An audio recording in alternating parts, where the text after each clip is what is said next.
Vous savez, dans la vie, chaque écolier a déjà sorti une excuse de merde. Soit car il arrivait en retard en cours, soit car il était malade, ou soit car il n'est pas venu en cours depuis plus d'un mois. Oui bon là c'est chaud. Et je me suis dit, qu'est-ce que cela donnerait si c'était un parent qui sortait une excuse de merde pour justifier l'absence de son enfant. Je suis donc allé faire mes petites recherches sur internet car oui, je me faisais décidément très chier ce jour-là. Et j'ai trouvé les pires mots d'excuses d'un parent adressé à un prof. Et c'est pour cela que je me suis dit, pourquoi ne pas faire dans cette vidéo les pires mots d'excuses adressés à un prof. N'hésite pas à lâcher un petit pouce bleu, c'est parti.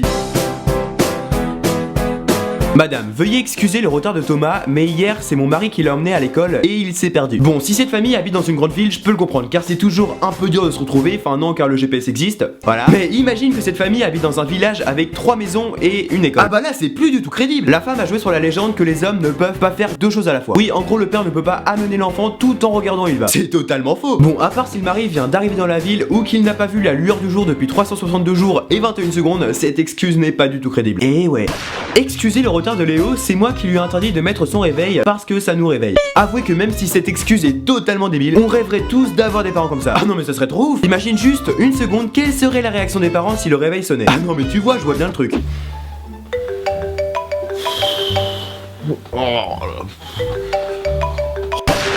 Oui bon là c'est totalement exagéré, un parent ne flinguera jamais son fils car son réveil a sonné. Quoique. William n'est pas venu à l'école hier car il a fait grève. Chacun son tour. Non mais là c'est le summum du parent ultra cool. Ah mais moi si je dis à mon père, alors papa je voulais te demander quelque chose, je ne sais pas si tu seras d'accord mais pas du tout. Alors, en fait mes amis font le pont vendredi donc je voulais te demander si c'était possible de le faire avec eux. Ah mais la première phrase qu'il me sort c'est ta gueule. Alors t'imagines que je sortais à mon père. Alors papa il y a un truc sur lequel je ne suis pas du tout d'accord. Pourquoi les professeurs peuvent faire grève alors que les élèves ne peuvent pas faire grève? Donc il n'y a pas de raison que les élèves ne peuvent pas faire grève. Donc c'est pour cela que je vais faire grève mardi. Non mais si je dis ça je suis mort. Cette fois-ci c'est pas un ta gueule que je vais prendre, c'est directement un gros point dans la gueule.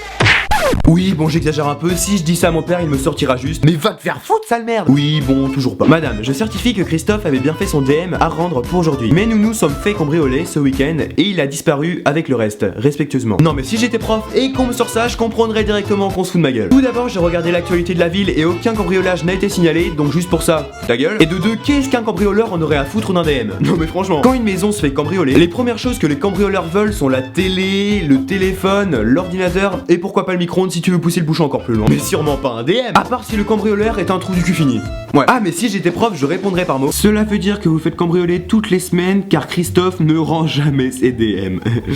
Putain, quelle bande de cons. Le comble du comble serait qu'elle réponde oui. Ah mais là c'est obligé, elle se fout définitivement de ma gueule. Monsieur, mon fils Thibaut était absent ce jour car il n'était pas là. Oui, en gros l'explication va être très simple, il est parti faire de l'humanitaire en Angola. Non mais franchement c'est totalement logique qu'il s'en était absent s'il n'est pas là. Ce parent n'avait peut-être pas d'inspiration pour justifier l'absence de son fils, mais en tout cas ce qui est sûr c'est qu'il s'est totalement foiré. Vanus, l'homme vert, Merlin l'enchanteur, le Christ cosmique, c'est un seul et même personnage, donc c'est moi. Monsieur, je ne vais pas vous raconter des contes à dormir debout. Si Didier n'est pas venu hier à l'école, c'est qu'il a eu une crise de flémingite aiguë. Mais bon, pour une fois, je ne vais pas lui jeter la pierre, et vous non plus, j'espère. Bon, pour ceux qui se demandent qu'est-ce qu'une crise de flémingite aiguë, c'est tout simplement avoir une crise de fainéantisme. Ah, mais ce n'est pas bête comme technique. En employant des termes scientifiques pour désigner la flemme, il a peut-être espéré que cette excuse soit plus valable auprès du prof. Ah bah oui, il y a quand même une grosse différence entre ces deux termes, surtout quand le prof écrit sur le billet la justification de son absence. Ça passe tout de suite mieux quand on écrit Didier n'est pas là aujourd'hui car il souffre d'une crise de flémingite aiguë, le pauvre. Que ça. Didier n'est pas venu aujourd'hui car il a la flemme. Putain mais il est con ce gosse. Comme quoi cette excuse n'est pas aussi bête que ça. Enfin si. Madame, pouvez-vous me dire si vous serez là l'année prochaine? C'est pour savoir si j'inscris mon fils dans le privé. Salutations. Waouh, ça clash. En gros, pour résumer la situation, cette femme dit que cette prof est extrêmement merdique. Cette femme est confrontée à un dilemme. Bon, c'est facile à comprendre, mais soit la prof reste et elle inscrit son fils dans le privé, ou soit sa prof part et son fils reste dans le public. Bon, au moins plus de doute, la femme dit tout ce qu'elle pense sans se soucier de la réaction des autres. Après tout, c'est plus une qualité qu'un défaut, non? Mais oui, c'est clair.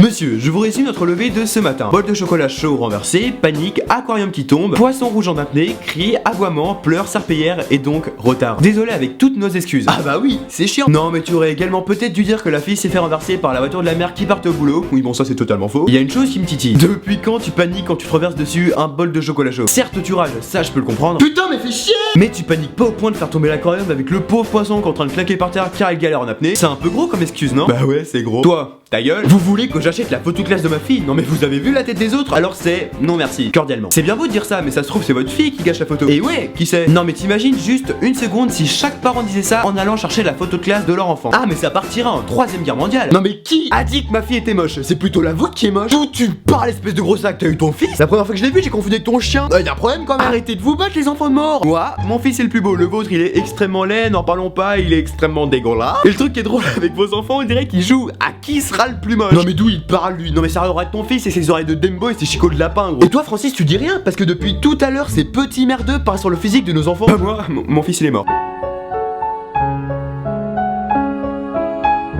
Ah merde. Et on finit cette vidéo sur le mot du plus gros forceur de l'univers. Monsieur, sans indiscrétion, est-ce vrai ce qu'on raconte au sujet de la maîtresse des CE1B comme quoi elle va divorcer? Merci et excusez-moi pour ma curiosité, qui est bienveillante, rassurez-vous. Non mais franchement la prochaine fois, essaye d'être plus discret. Parce que là, c'est complètement raté. Je suis désolé, tu demandes pas à quelqu'un que tu connais à peine si elle va divorcer. Et surtout pas avec Arnaud. Ah mais là, t'es grillé. Donc voilà les amis, c'est la fin de cette vidéo, j'espère qu'elle vous aura plu. Si c'est le cas, n'hésitez pas à lâcher un gros pouce bleu. Et pourquoi pas atteindre sur cette vidéo la barre des 30 000 j'aime, ça me ferait juste super plaisir. Vous pouvez également partager la vidéo à tous vos potes pour faire découvrir la chaîne à de nouvelles personnes. N'hésitez pas à commenter en me disant quel est pour vous le mot le plus bidon qu'un de vos parents a sorti à un professeur. Vous pouvez également vous abonner à ma chaîne si ce n'est déjà fait, ça me ferait juste super plaisir. En tout cas les amis, on se retrouve la semaine prochaine pour une nouvelle vidéo. Portez-vous bien. Sur ce, ciao.